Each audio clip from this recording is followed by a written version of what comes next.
Hello, my friend. Welcome to live chat. We have a fun live chat for you today. I am excited about this one because I was talking to my friend Audra, before I started chat. We were chatting back and forth, and I was like, "Oh, I think I'm going to do this." And Audra was like, "Oh my gosh, I have so many things to say that I would say about this." And I was like, "Do you want to just come on chat with me?" And they were like, "Yes." So that's how this ended up coming about because right now my channel has quite a bit of commentary on it, and it's getting more attention because of this commentary that I've been doing, right? But it's such a difficult space to navigate. It's such a tricky, Audra and I are going to talk about it, and I want to hear from you that are here live and people that are watching on the replay. I want to hear from you too, because it's like you want to talk about it, but at the same time, it is a freaking minefield in the commentary space. And I can't think of anybody better to talk about this with than my friend Audra. But before I bring Audra on, I am going to quickly say hello to the people that are here live in the collective brain of makeup awesomeness. And I'm knocking over my hairspray. I got a little over enthusiastic in that stretch because when I invite people to my home, I like to say hello. So I'm just going to very quickly click through, and then we will bring Audra on. So hello to Megan. Megan's super excited for this live stream. Kimberly, good morning to you. Good morning, Donnelly. Donnelly says, hope you're having an amazing Sunday or whatever time zone you're in. Get the tea and coffee and water ready. Yes. Don't forget to hit the like button. Thank you, Donnelly, because it really does help me out so much. It tells YouTube, hey, this is a good video. I'm engaged in this. Like I like this. And then it recommends it to more people. So more people have that option of clicking. So thank you so much. Hi, Teresa and the rest of the moderators. Teresa says, welcome back to live chat. I hope you're doing well. Please like and share. It really does help Jen out. It really does. Thank you to Flory and Steph. And I can say thank you to Audra, who's one of my moderators, but I'm going to say thank you to Audra when Audra actually comes on the screen, because Audra's going to be here live in just a moment. Hi, Ginger. Hello. Hello to Tish. Hello to Heba. Good to see you. Hi, Tracy, and to Roya and Dolphins Girl. Good morning in Miami, Florida. Oh my gosh. It was cold in my house when I first woke up, so I'm wearing this, but this is going away probably right after chat because it's getting a little in here, a little bit. So, but I can make it through chat. I can make it through chat because the shirt I'm wearing underneath this is not cute. All right, so let me go ahead. If I did not say good morning to you, thank you so much for being here. I appreciate you so much. I am very curious to see this direction that this is going to go, because we are bringing in the fabulous Audra Reins, formerly Audra at Home. Audra Reins in the house. Listen, Hi, I'm not a good Audra. moderator. I'm not. I'm always asleep. No, you come in at the end. And you come in the later ones. Yeah, I'm always like knocked out. Man, it's been so hot. I just sleep all day. So, Well, you're down there in Texas, so it's like, it's a whole nother level. It's we had like the boss level of the video game in Texas. It really is. It's been unfair, and I didn't have air conditioning in my vehicle, and now I do. So it's good. It's like goodish. It's not as bad. I think we're on the downslope. I'm hoping we're on the downslope. I hope so. I hope so. You deserve it. Everybody deserves it. A little bit of fall. And your makeup really matches that whole theme too. That like moving into fall, loving it. Is it? I was hoping for like fiery and spicy. A little spicy. You have to know that Audra and I were talking. Audra had not a stitch of makeup on about 30 minutes ago. And when I was like, you want to come? I was like, but you could just do voice if you want to, because, I don't want you. I'm like, nope, I can get ready. So this is like 5-minute makeup challenge look. And it looks amazing. Listen, I have a lot of makeup though. It's cheating. Well, you have lots of choices. You do have lots of choices. I do have Audra's socials linked down below. Audra's Instagram and YouTube channel, and then anything Audra wants me to add later, I'll add later. But that's down below in case you would like to follow them. All right, so I've hooked down some notes because I always do. And I want to start this live chat with kind of the reason why YouTube channels choose to do commentary. What are the benefits to the channel themselves? Audra, what are your thoughts on why? Because you've done commentary before. Yeah. Well, first of all, I mean, I'm not going to lie. A big part of it is views. You do get views very quickly, especially if you're on topical information or a show that everybody's talking about. Like when you do that kind of commentary, it brings views in. And if you're newer to YouTube, it's one of the quickest ways these days. It used to be beauty, but these days, one of the quickest way to amass an audience is doing commentary. Yeah, definitely. And I think that it's also because it's what they say about like relevant, you know, that you want something to be that's happening right now. That's what some people tune into, is something that's happening right now. And I think that that's very attractive. And those makeup launches aren't as attractive, I don't think, as they used to be, because we've seen that Too Faced palette before. You know? And you know, the thing about commentary too is it keeps you from having to be in a specific niche. When you're in commentary, you can talk about anything. So you're not stuck on just video games. You're not stuck on just beauty. You can really show your whole personality with doing commentary instead of, you know, like with beauty. I'm always going to love makeup, right? But like, you kind of have to stay in this beauty niche, because however you got your audience, especially if you start getting over 5K, 10K, you can't, like, I know it, I'm doing it anyway, but you can't switch. You can't go and do something else without creating a whole other channel. So commentary allows you to just like indulge in whatever you're interested in. Yeah, definitely. And I think that the audience is more likely to go with you, because especially if it's a more popular topic, that, you know, like I've seen where it used to be, if you were beauty commentary, like the old drama channels and things, you had to stick in the beauty niche. But if you look at the ones now, like, you know, the bigger ones like T-Spill and you know, she goes off and she does all kinds of stuff. Spill Set does all kinds of stuff. I mean, it's not just beauty anymore. Even the ones that were considered beauty drama channels, like Peter Mann and, you know, those people, they're even going off of the strict beauty influencer thing. And I think part of it too was that we didn't have drama for a long time. And it's like, I still need my check. What are you talking about? It will be, it becomes your full-time job, right? So like you have to find something else. And just generally beauty doesn't, everybody kind of, most people, I'm not gonna say everybody, people on YouTube versus people on TikTok learned that the drama, while it could help you, hurts you later. Yes, and we should go into that a little bit too. Oh wait, we're gonna hold off on that for a second. We're gonna get there though, because I want to, because there's a lot that we need to unpack there, which is the big reason why I wanted to have you on.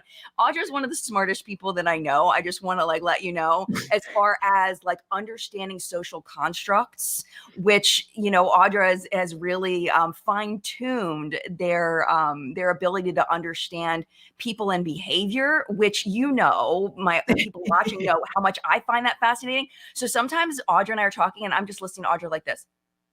Listening to the perspectives. So I think you're going to find it fascinating as well. So we're going to hold off on that for a second. But I want to, speaking of human behavior, I want to talk a little bit about why people love commentary. Why do people tune into commentary videos? Why do they make that choice?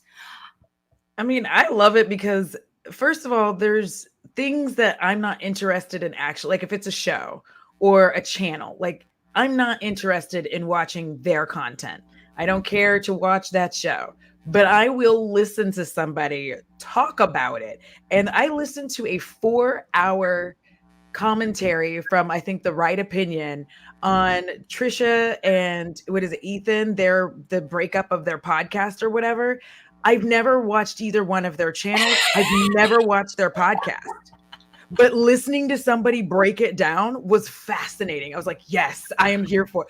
It was like 4 hours long. And I just listened to the whole thing. I was like, yes, And I still have never watched either one of their channels. Like I've never watched Ethan Klein. I've never watched H3H3. I've never seen a thing from Trisha Paytas, but watching that breakdown was life. And I think a lot of people enjoy that. Like you don't have to be a part of whatever's going on over there, but you can listen to a good breakdown of the whole thing and like never have to watch their stuff ever. So do you think it's like the summary aspect of it too, that you don't have to have been a part of it for the entire duration of it? You just get that 4-hour summary and that's good. Like, like, you know, everything. Yeah, I think I find it fascinating and interesting. And if it's something I do watch and I'm interested in, it also allows me to see someone else's perspective and see if our perspectives line up and see what things that I enjoy about there, but other things where I'm like, you got this wrong because da da da da da. So like, I think that's totally a fun part of it. Yeah, and I think that it's also you know, the train wreck kind of, the car accident kind of thing. Like you know that it's a mess and it's like a messy mess, and you probably shouldn't want to know all someone else's business because it's not your business, but you want to know everybody else's business. Well, yeah. I mean, there's a reason that your blinds are open and you peek through them, like you hear a sound, you're like, but like, exactly. Yeah, I mean, it's like reality TV too. It's the same kind of thing. Yeah, I think it's human nature to want to know, right? And I do think that there's a difference between just like drama and finding out like all the ins and outs of a situation. And I think that that's one of the reasons why, even you were talking about earlier, these drama channels have switched and changed about like what they talk about. I do believe that there's a difference between just like outright be like, ooh, so-and-so doesn't like so-and-so because da da da da. If you go watch some of these channels, if you like check some of this stuff out, you end up finding that there's more to the story than just like, oh, they're a sucky person. I'm trying to watch my language. They're a sucky person. It's okay. Now we're good now. So like, there's a difference between like that, because that whole situation, just listening to that 4-hour podcast, like, well, it's not a podcast, it was a entire documentary, but you listen to this whole thing and you're seeing the entirety of the situation and how each person could have fixed it here, but they didn't, and the mistakes each other made, and how like you're watching someone else dissect someone else's situation and be able to be like, oh, that does make sense, as opposed to just, oh, this person doesn't like this person, and that's it. Like, that was old drama. Back in the day, it was like, a 10-minute video just saying like two people didn't like each other and not really doing a deep dive into what really happened there. And these commentary channels allow you to get more of a deep dive or a quick jump into what's going on. Yeah, definitely. And I think also them doing the legwork for you, because people are busy, you know, that they've compiled all of it for you. You don't have to pop around and read different things and try to piece everything together, because they've done all that work for you. And you can just kind of sit and relax and listen and hear it all in one place. And that's kind of enjoyable. I think a lot of people are talking about the new Swoop documentaries, which I finished. I was watching it in like 20-minute pieces, like here and there, about the Colleen Ballinger situation, which I was never a Colleen fan. I ended up buying, she did a lipstick collab back in the day. I don't remember who it was with, but it was like a one-off thing. And I bought it. Oh my God. I did. I bought it. There was a Colleen lipstick and there was a Miranda lipstick. I did not use either one ever, not even one time. I got them and I was like, oh, these are kind of fun looking. Like the packaging on the outside of them, I threw them away. So I would show them, but I threw them away. But the packaging on the outside, the Miranda one was white, and it had like her like little white button up thing, and then the Colleen was supposed to be like pretty or whatever. But anyway, I don't remember what my point was. Anyway, I didn't know. I was never big into any of that. So I'd never heard of her. Yeah, I mean, I'd heard of her. My niece, actually, that's around Phoenix's age, a year older than Phoenix, really loved Miranda and that whole thing. But a whole child, which was part of the problem with that situation. But I wasn't a fan. But when Swoop started the documentaries, I kind of tuned in and I was like, I don't know if I'm going to be interested in this, but people are talking about it, so I'll click on it and watch it.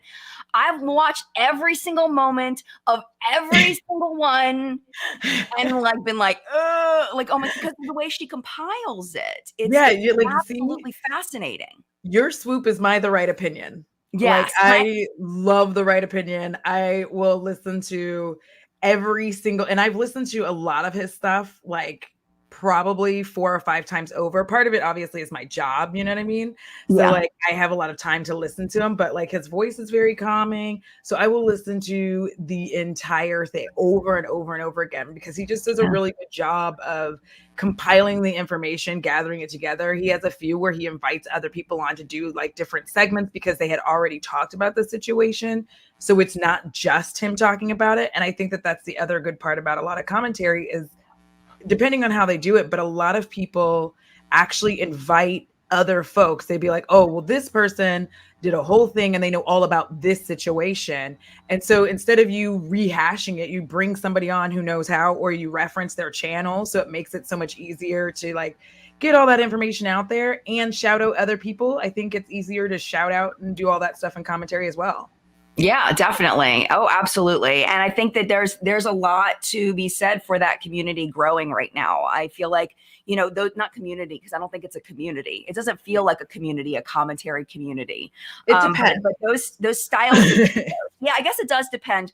I don't feel like I guess it just depends on where you are on the internet, whether it is Yeah. a community or not. And I feel like there isn't a cohesive beauty commentary community. And that's where my Mm. vision is. Oh So yeah. Okay. because you branch out in so many other places, you probably see the community aspect of it more than I do. I do. I think so because there's so many different parts of commentary. So there's BreadTube, there's cornbread tube, there's bread tube, there's so many different like listen, I again, heard my of it, but I don't know what job. it is. So cornbread tube is going to be Black commentary communities and mostly like Black leftists having Oh, conversations about like issues in the Black community or things okay. they want to talk about. BreadTube is typically like a lot more of the white leftists on YouTube. So like I think you would include Noah Sampson in that as well. Okay. Um, and then you have more like the documentary commentary folks, which would be like the Right Opinion, Jay Aubrey, Turkey Tom. So you see you also It's have amazing how many people get millions and millions of views that I have never heard of. yeah, like Patrick CC does a lot of like really chilled out, relaxed like profiles on different people, whether it Okay. be YouTube or like what is it?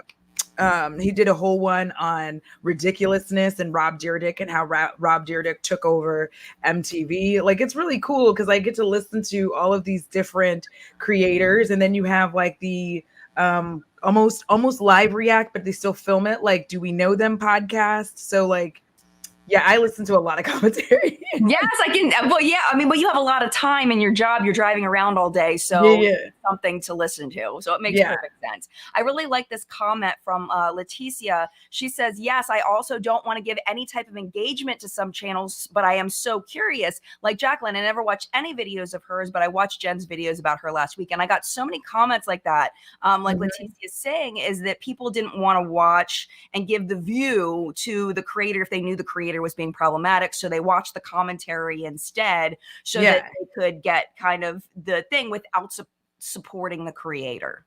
Yeah, because when people don't want to, if you don't want to support like Jalopity Staircase, then you don't support Jalopity Staircase, but you watch videos about his mean ass. You know what I mean? So Yeah. like Yeah.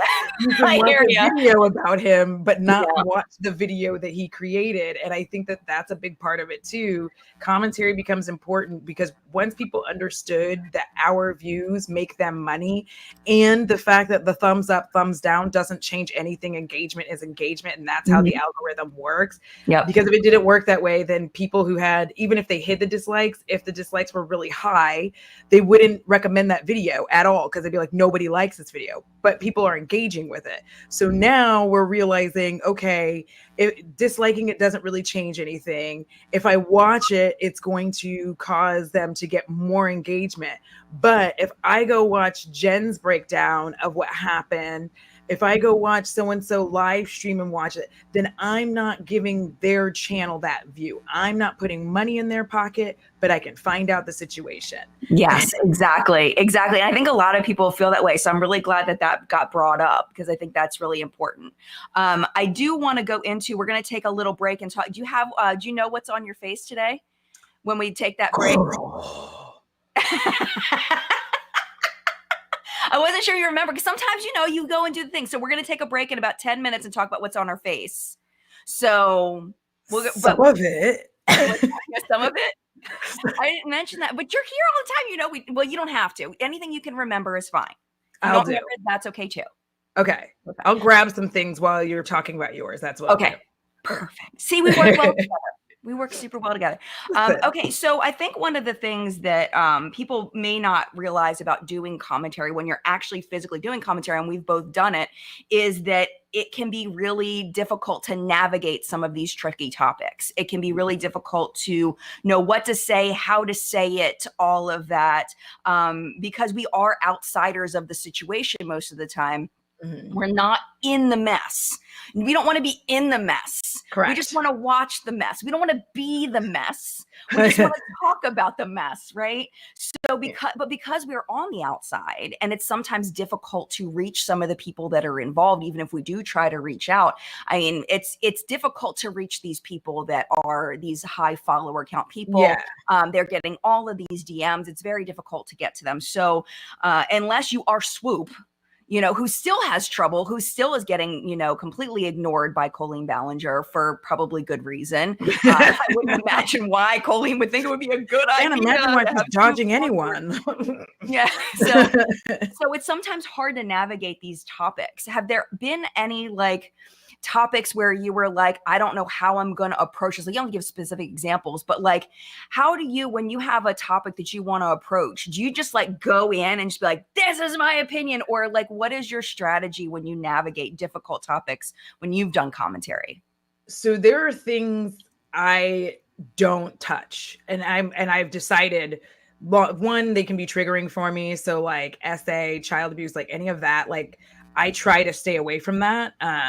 Because it is triggering. And also I do think that sometimes we learn a new word, a new buzzword, and we're using some of those buzzwords incorrectly. So like gaslighting. Yeah, we use gaslighting, we use grooming incorrectly quite often.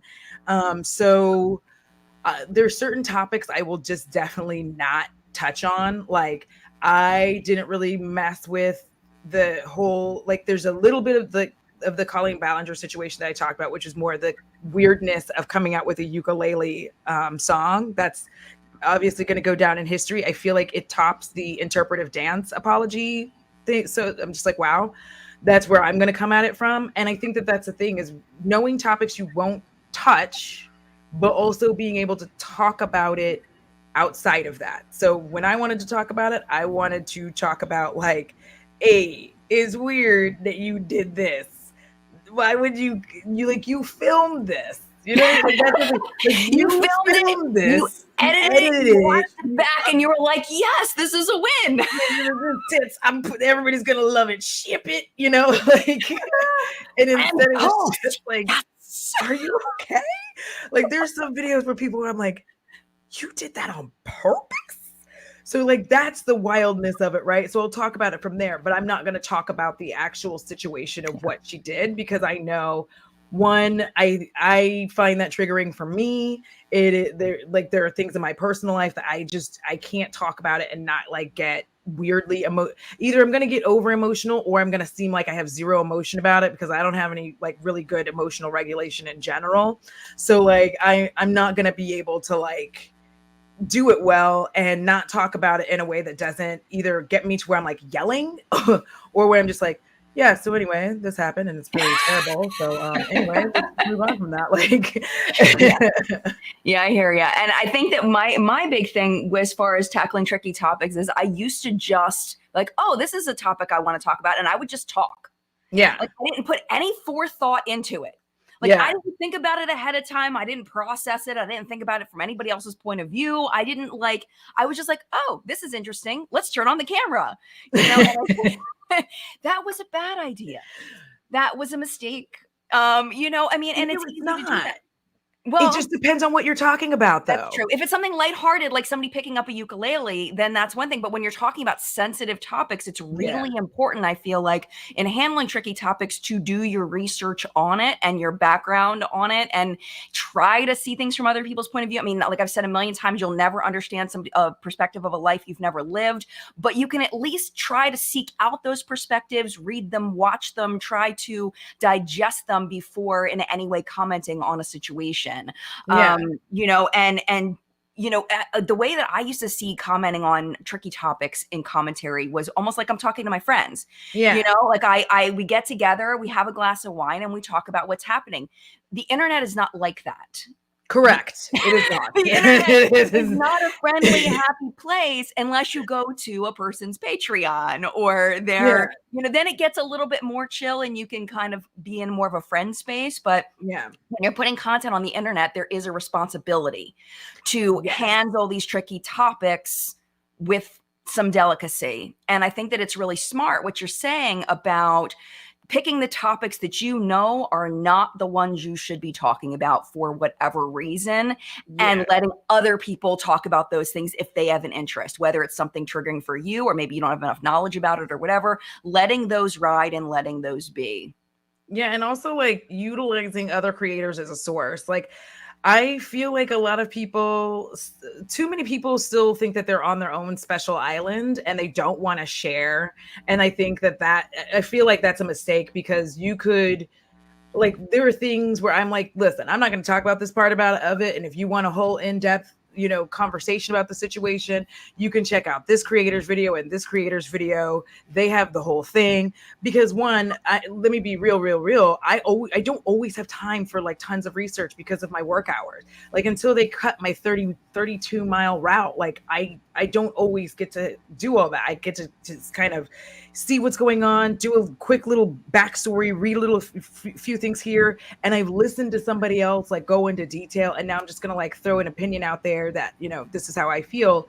But I'm also going to be sure to be like, hey, check out these folks, because they have the whole story. And I do not have the attention span to do it. Number one, my ADHD will not allow that.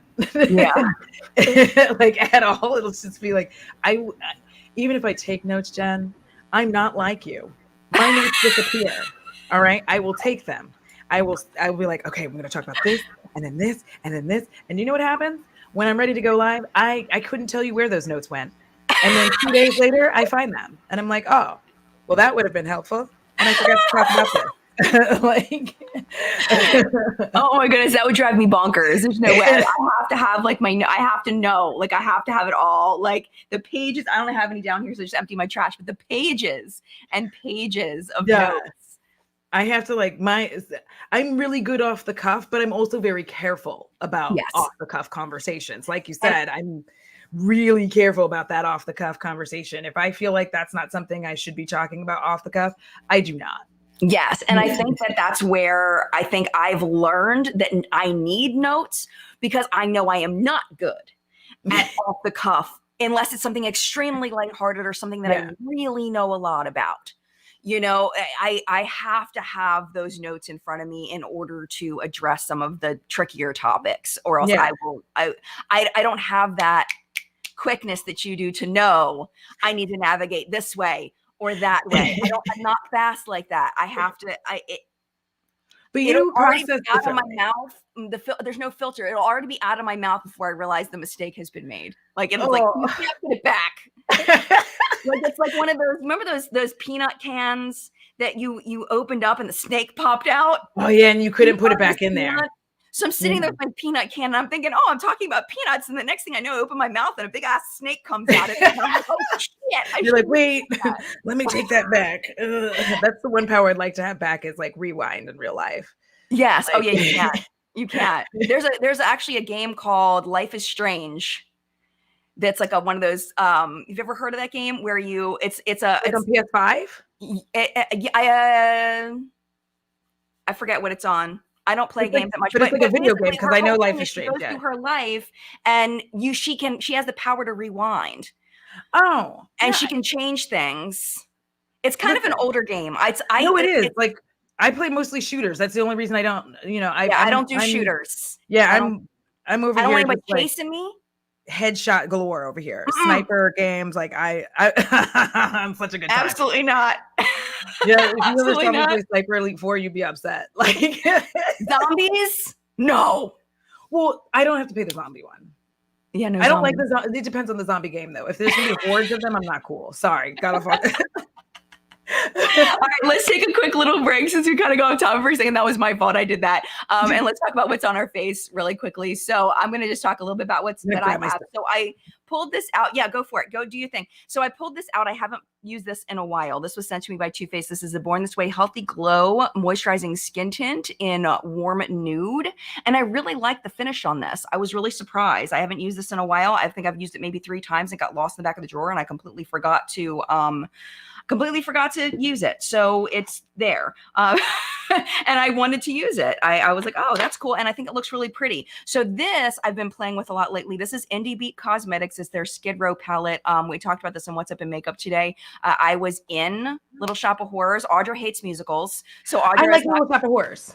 That's the only musical. Right. Like, there's 2 musicals I really enjoy. It's that one and Grease 2. Okay. Oh, I hate Grease 2. Hey, I like the original. I don't like the second one. Yeah, I know. We don't like the first one. Apparently. Grease 1 is Yeah, Grease 2. Grease 2 is fabulous. It's got Michelle Pfeiffer in it. What are you talking about? I know. Yeah, I guess so. Yeah, but it's such a stupid plot. It's so stupid. Well, it's not like the first one isn't stupid. Thank you. That's, I guess. Okay, see, this is the snake. All right. No, this is a fine snake. It's fine. It's okay. This is just a little one. This is a little baby. Yeah. It's a little, garden snake. All right. So Skid Row palette, I just use a little bit of this one up in my crease, just a tiny bit. And then, but the look for What's Been Makeup, I use this whole bit. I purchased this from Indie Beat when the drama was going on between Indie Beat and Sunset Makeup. I ordered from both companies. So this is what I ended up getting from Indie Beat. And I really like this. It's a nice palette. It's nothing like out. What's that? I think that's cute. It is cute. This one right here, this shade right here, that one's my fave. Of course it's your fave. It's a peachy shade. I know. Well, it's got a little bit of a shiftiness to it too, which I love. But yeah, it's a fun palette. I really like it. And then I'm just going to rub that into my hands because that's what I do. And then I wanted to tell you about the FanFast Benefit mascara. I really like this so far. I'm surprised because Benefit, I'm not usually the biggest fan of their mascaras, but I really like it so far. Where are we? There we are. Giving really nice length and volume, surprisingly. This was sent by Benefit. I would not have purchased this if they didn't send it to me because, I don't do that. I buy cheap mascaras when I buy mascaras because there's no reason to buy more expensive mascaras, in my opinion. Listen, Ipsy sends me their boxes in PR. And so I just don't buy mascara. I don't have to buy it anymore. And I'm like, I don't know what I'm gonna do when they stop sending it to me. Yeah, they kicked me off a long time ago. I've been kicked off Ipsy PR for a long time. So listen, I love it because I'm like eye creams. I'm living my best life with the eye cream. I'm like, I love that. I love that. Yes. I also pulled into the vault. This is so old. This is probably 7 years old. This is Naked Cosmetics. They have these little pots. This is so old. This is, they didn't even have names. This is called Ivory, I think. It's got a little bit of a pink shift. I just popped that on the lid just to give it a little bit. Just a little bit. I'm like, just a tiny bit. I want to do something supernatural today. Supernatural. And then I put on this. So this was purchased. This is PR. I think this is the only thing. No, the other thing's PR. This is the cream gel liner from ColourPop in the shade Brouhaha. I just kind of put that on my lid just to kind of give a little something. And then the Alice in Wonderland Sigma lip gloss in the one that's from that collection is just what I put on my lips, but it's all rubbed off at this point. So I'm going to put it back on. Listen, I'm a crafty. I know people don't like lime crime. I'm wearing it on my lips anyway. That's you know okay. What I mean? I bought it. I love it because it's one of the few, because I do Twitch. I need it to stay on for however many hours that I'm streaming, right?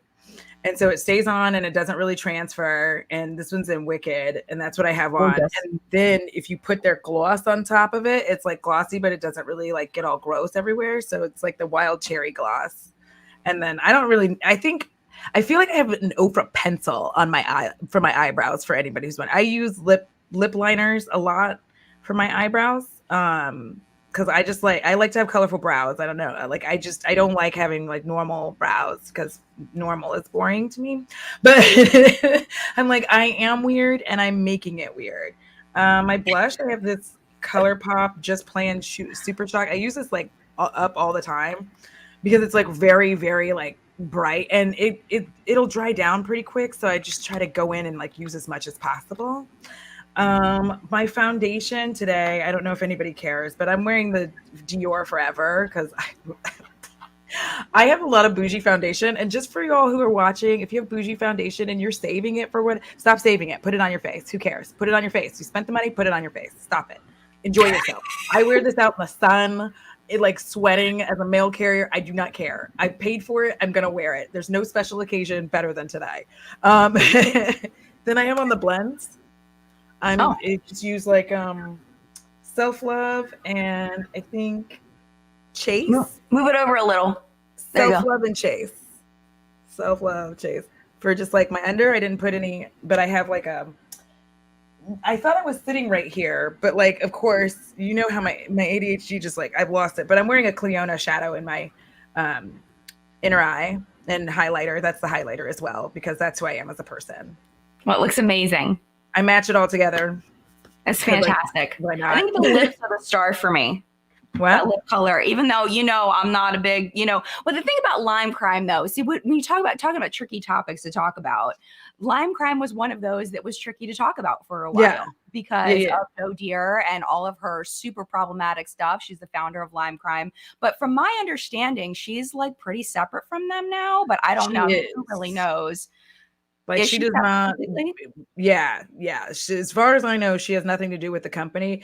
And I mean, here's the thing. I am pro. If you bought it, use it. It's like it's the dumbest thing in the world for you to have spent money on something, and just because somebody sucks, you can't use it. Like, no, I'm sorry. I already paid for it. Right. Like, you're not. Yeah. You're literally not gonna tear it out of my hand. If I like the product, and if you are still buying from a problematic company because that's the product that's for you, like you should do that. Like, I'm sorry, but like we can't get after people for doing what's best for them financially or for their skin. Like they're not like you. The only thing I ask is like, don't make excuses behind the person. Just be like, I just like this product. The end. Right. Just be honest about it. Like honest about your motivations. Yeah. You don't have to like make excuses for the shitty people behind it. That's all. Right. Definitely. Yeah. And I think with Lime Crime specifically, I just had that ick inside because I had that interaction with Doe Deer where I was supposed to interview her. And then I did all that research. Like when you told me that, I felt so bad for you. That would have been such a good interview. Like that would have been my Swoop moment. Yeah. Maybe not that good. It wouldn't have been that good because Swoop edits like the talent there for the editing has always been there, even when she was Spanky Valentine. The editing is outrageous, but that would have been like such a moment to have gotten that interview. But like she was even talking about flying to Baltimore to like be in person. Like it was a thing. Listen, people do some. I see. I'm very careful now about if I ever want to interview, I keep my circle very small. Yeah. If I ever want to have anybody on my channel or whatever, because I have learned that not like everybody, like I'm not the timeliest person or whatever, but I just find that I would rather have people on that I know and I'm comfortable with. And I know that we are kind of like mind on quite a few things. So it's not, because I'm not a debate bro. I'm not going to like yell and scream and argue and all that because I will just energy scream. Like I'll just be like, oh, that's what we're doing and live. Like yeah, that's not fun. This is relaxing. This is supposed to be a good conversation. Thank you. The only thing we'll yell about is Grease versus Grease 2. That's the only thing we can argue about. Grease 2 is arguably the better one. I'm so sorry. The songs are better. 100% the songs are better. The songs are better. Let's do it for our country. Like, come on. Man's in the bomb shelter down there and trying to get her to give it up. Grease too, because it's been many years. You've inspired me. I used to watch it like back to back to back. That's why I know everything. Nice. Well, I just have to rewatch it. I think that's what needs to happen. So, I'm off the rest of the day. So now I know what I'm doing. So when navigating tricky topics is something we were talking about before we hopped on the live. It's difficult sometimes because you don't necessarily have the whole story.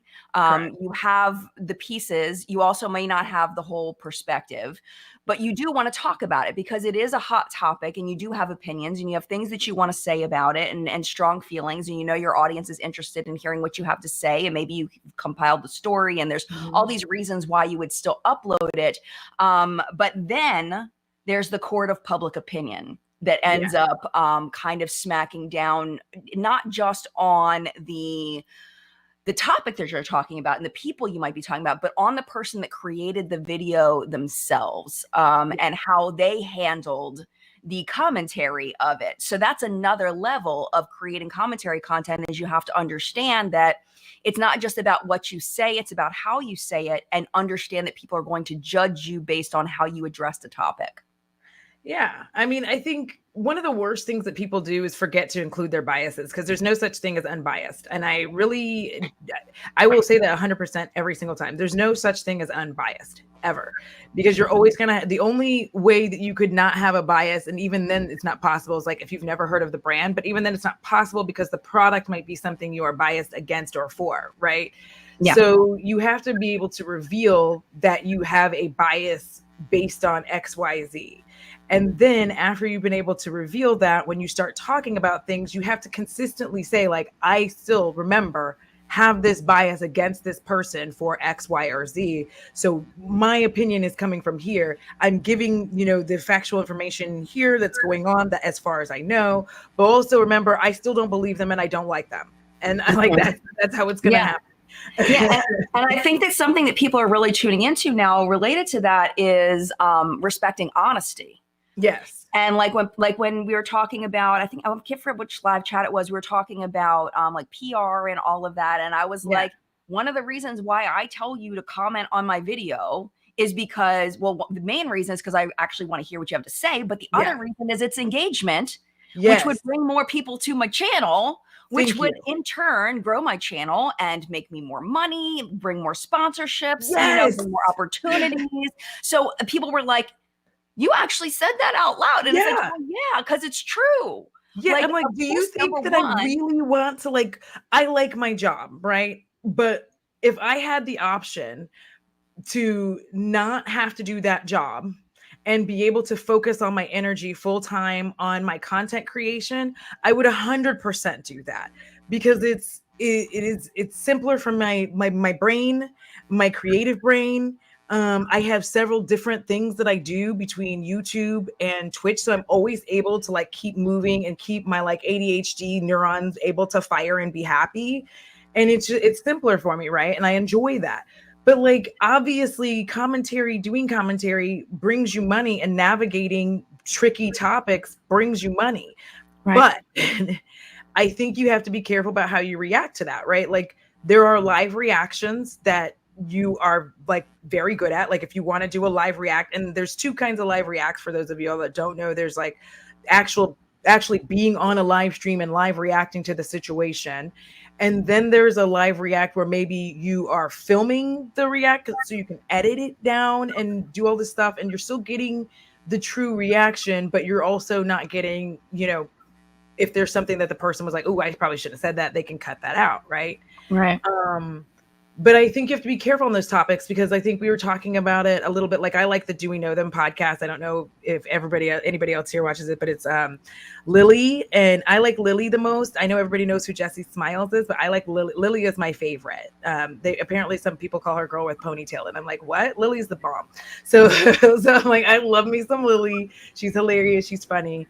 But they did have a situation where they had reacted to what was going on with Jonah Hill and all of that. And I don't think it was a great idea and they acknowledged it themselves, that it wasn't a great idea for them to live react to that in the context and how they reacted to it, because Jessie really wasn't understanding what's going on. Can you give just a very quick summary of what that was for context? So Jonah Hill was accused of using, emotional manipulation, and using therapy language to emotionally manipulate and damage his ex-girlfriend. And she had released those texts, and Jessie didn't seem to really understand what was going on, because she didn't have context and really couldn't sit with it and read over it and understand it. Right. And those are the types of things where you really need to take a breath and not do those. And then they've learned that, right? And that's good that they learned it, but it sucked because they had to learn it in the court of public opinion and the court of people judging you for the content you create. They're like, well, you just don't know what you're talking about. I'm like, da da da da. And it's like, and I disagreed with it as well. And I like the whole time I'm listening to it, just as a content creator myself, I'm like, ooh, y'all maybe should have not done a react to this. Like, I love y'all. I think y'all are fabulous and funny and fantastic. However, this is a situation where maybe you should have like done research and talked about it from that perspective. So they've learned from that. But I think it kind of sucked for both of them to have to see all the comments of people who were like angry, and I didn't get angry. I was just like, this wasn't it. This wasn't Yeah. it. It's that whole doing the due diligence before you talk about a topic, and especially one that's as sensitive as emotional manipulation in a relationship, of really understanding what you're talking about. And if you know there's a popular opinion that you don't agree with, Yeah. there's a reason why it's a popular opinion. So you might want to make sure that if you're going to disagree, at least make sure you thoroughly understand. Yeah. There's nothing wrong with disagreeing with a popular opinion. But you have to fully understand that opinion in order to speak about it, because there's a reason why people truly believe that and why it's more popular. Exactly. Like, I think, and sometimes popular opinions aren't good. That's true. But and we find out later that the popular opinion was incorrect, but hindsight is 2020. And the reason that they say that is because you can see everything perfectly after it's happened, right? So like right now you're in the weeds and you can't fix it. And a lot of times, especially once you put a video up, you have a couple of options, right? Like, you can take down the video, and the sucky thing is that you still have the court of public opinion when you take down the video, and people are either like, hey, you were stupid and that's why you took it down, and others will be like, you're trying to hide. And it's like, no, what I'm really trying to do is correct the situation, and it's not corrected if I'm leaving up this video that has a lot of incorrect information, or I didn't do this properly, or I offended a lot of people. Why would I leave that up there to consistently offend people? That doesn't make sense. Like, if I have hurt or harmed people with something that I put up, and it's overwhelmingly people are like, you have hurt a community of people with this, why in the world would I leave it there? Like, I'm not hiding by removing it. I'm removing it because there's no sense in me creating more pain and upset and trauma for other people who will come across it. And at some point, everybody, I hate to be the bearer of bad news, but at some point, everybody's going to remove their apology video. Like, I don't, because like, it becomes out of context at some point, right? If you remove the offending video, then the apology starts being out of context because nobody knows what happened here. So if you find this video randomly, it doesn't even make sense. That's why a lot of drama channels and commentary channels will go and like download and screen record and have that video, that apology video, forever, because otherwise, like, everybody's going to remove it at some point. 2 years exactly. It doesn't make sense. It no longer makes sense. It's not who you are as a person anymore. You're not hiding from anything. You've apologized. That situation is over. We can't keep like trying to rehash it. So it's just, Shan Zielto said, and then you will be dragged for deleting the video. Make it make sense. Exactly. You can't win. So it's just like, when you make these mistakes, it starts to feel like the end of the world, because you're commenting, people disagree with what you said. Maybe you made a mistake. Maybe you didn't look into the situation hard enough. Maybe what you said was not exactly what you meant. Then you're getting eaten up. You don't love being eaten up like that. So then you're trying to like correct it. And usually you're trying to correct it too soon, while you're still emotionally hurt from the whole thing. Processing. And I feel like people don't understand that two things can be true at one time. You can hurt people. You can also be hurt that you hurt people. Both of these things can be true. And I think a lot of people expect you to be some kind of robot that doesn't feel pain. Right. So like, and they're like, well, you're trying to be the victim. You're like, no, I'm just expressing the fact that I am also hurt, that I hurt people, and that does not take away. Right. So, and I think that people see that as, when people have done something that's offensive or has hurt a group of people, the focus should be on the people that are hurt. It shouldn't be on the hurter. So, I think acknowledging that when people make mistakes, I've made mistakes before. You've been there through all of that. Audra kept me alive during that period of time, but I think that the most important thing is making sure that understanding that the person who was hurt is the focus, and your pain is a side plot. Yeah. It's in the background. But I think Yeah. when people are so upset with someone that's made a mistake and that has Mhm. said something in a commentary video that is not, or is hurt or whatever, even the mere mention as a side plot can turn into the focus. Yeah. Because people want to then, because they're already mad at this person, they're already frustrated, they're already upset with this person who's made this commentary video for misstepping, that they take this side plot and turn it into the main plot because Exactly. they're hurt and upset, which I Yeah. totally get. Yeah, I think doing commentary can be very stressful because you want to, because you have to be there. You have to be on top of it and be there pretty quickly. And if you're not there pretty quickly, you need to be making these like super long, intense, you have to have all the graphics and all the elements and all of this stuff, like, like Swoop did, like TRO, like all these other people who put all of this information into the video. And that's the thing. You can do commentary from a few different levels. You can do kind of like what I do, which is like a lot of, we're going to talk about it live because I can move and pivot easier and faster. If I forget something, if I'm missing something, I have the chat to let me know what's going on. I'm like, oh, I forgot about that. You're right. Da, da, da, da. And we can kind of move and talk about it together. You have the live react video when you're creating the video, you're editing it. Then you have like the long documentary, like we waited until the whole situation is almost over and now we're talking about it. So it just depends on like what level, like where you want to go. I can't wait till it's over because I will have forgotten about it. I'm so sorry. But I think that like what Swoop's doing right now, as far as I know you haven't, we talked about, you haven't really been tuned into it yet, but she released the first part and then more information came out that led to the second part. Yeah. More information came out, which led to the third part, which is the one that just came out. And now she's got an interview that kind of builds on the third part. Like, this is becoming like a whole like docu-series. It's She's over there like NBC, show you know what I mean? So instead of waiting until it was all over, she talked about it as it was happening, but then more things happened, which I think is kind of like the perfect storm of a commentary situation is what Swoop's doing right now. Because it's creating more content for her, which I'm not saying that's her motivation. I'm not saying that at all, but it's creating more content for her to continue with it as the story unfolds more that she didn't even expect. She didn't know it was going to turn that way. I guarantee you she would agree that like, it's creating more content for my channel and I'm happy about that. Like creator will agree with that. I don't want to assume. I do not think that there is a single content creator who actually believes that they're literally only doing this for enjoyment, because like, especially if it's their job, let's not, you know what I mean? Like anytime somebody says that, they're like, I just do this for the love of it. I'm like, babes, come on. Come on. Let's be real. You get paid. Like we get paid, but nobody, like, come on. Like I don't go deliver mail just for the love of it. I do it because they pay me and that's how I afford to live in my home. Like exactly. And for your beautiful decor. You have to pay for the beautiful decor somehow. Listen, I need a lot of bats in my house, and the only way that I'm gonna have them is if I get paid. Like I can't have stupid things if I'm not getting paid. I love it. Yeah, I think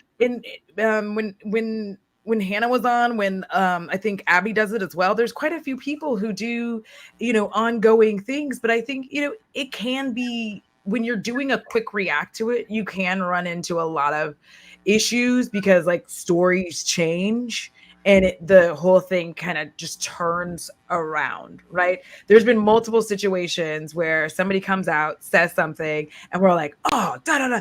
And then it just like flips when we find out the rest of the information. Yes. So I have a question about that before I forget, because I'm going to forget. Go for it. I just forgot. No, I'm just kidding. No. Okay. So somebody puts out a video on what's happening. They realize, oh my gosh, I didn't have the full story. And now this has flipped and now there's new things. Does the creator, in your opinion, delete the original video because they know that is now incorrect and then create a new video? Or do they just let that be as part of the story and then create a new video with the new information? What would you do? I think it depends. I think Tamimi has done things where she's taken the video down added the information and uploaded with the additional information, and has like a where she's basically like, some of y'all may have seen this video before, but new information arose and like da da da da da.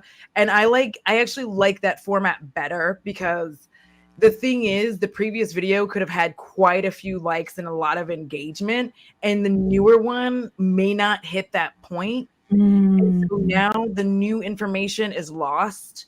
And I think that that's the reality of the situation. Like, I think somebody in chat was even talking about like, there's no reason to take down the apology, but I think that there is, because I feel like we have confused accountability with being able to just like keep attacking someone for something that happened a while ago. So how long do you, insist on making someone apologize? You can either accept it or not, but we don't do that to people in real life. Like, you don't make me apologize every time you see me about the one time that my dog aggressively humped your dog. Like, I know that's how it is, but we're not going to apologize every single time. Right. So yeah, I think that if you are wanting to be accurate, I think it makes more sense for you to remove the old one, letting people know why you removed it, and including the updated information, because we're trying to be as clear and accurate as possible. Right. Yeah. And I think you made a good point as far as new people that come across an old video with inaccurate or harmful information, things that were not right. Because I have one of those videos, as you know, that I put up a while ago where I did not do my research. I was trying to create my AOC video where I did her makeup routine.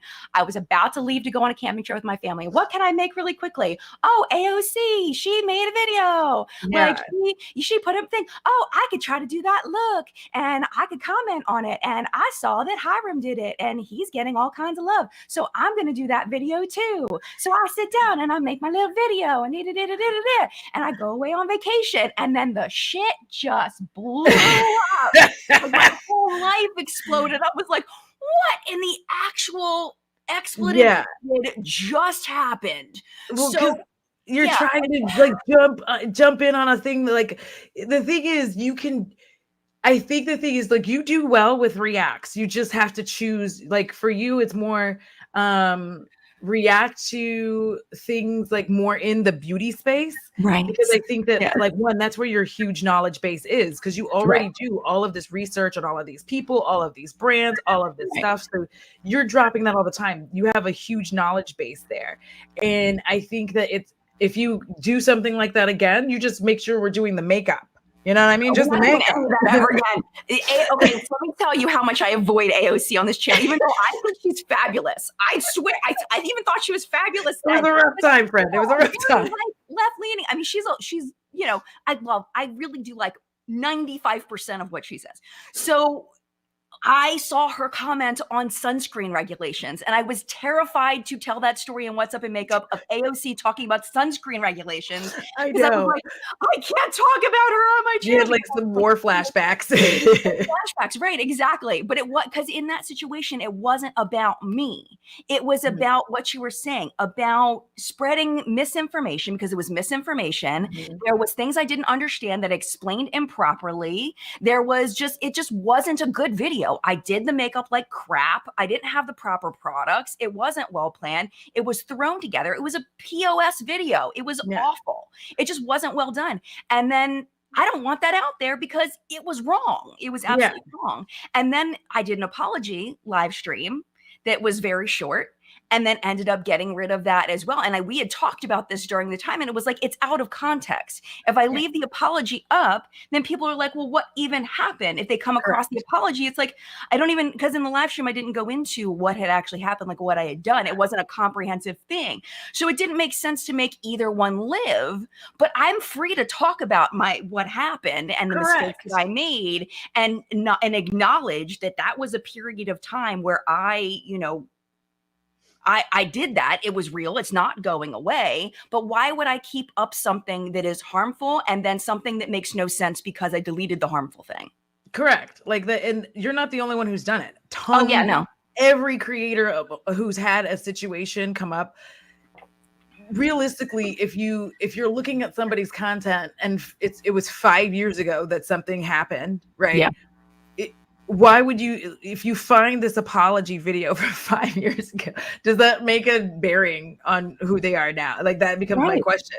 So like with commentary, people have these abilities to have these conversations about things, and they can also correct incorrect information. Like that's the point. Yeah. That is the point of doing all of this, is that you can Yeah.